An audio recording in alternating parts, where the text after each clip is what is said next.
Elman Nəsirov ictimai xadimdir. Millət üçün, xalq üçün o əhəmiyyətli adamdır.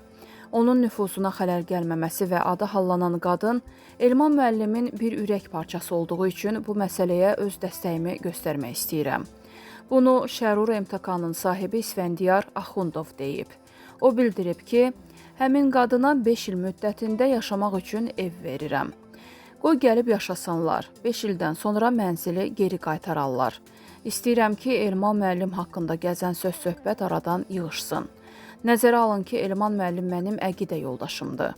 İkimiz də Yeni Azərbaycan Partiyasının üzvüyük. Ona görə də onu müdafiə etmək, dəstək göstərmək bizim borcumuzdur. Qeyd edək ki, bir neçə gün əvvəl millət vəkili Elman Nəsirovun birinci evlilikdən olan qızı Lalə Zar Əliyeva sosial şəbəkədə çıxış edərək atasından gileylənib.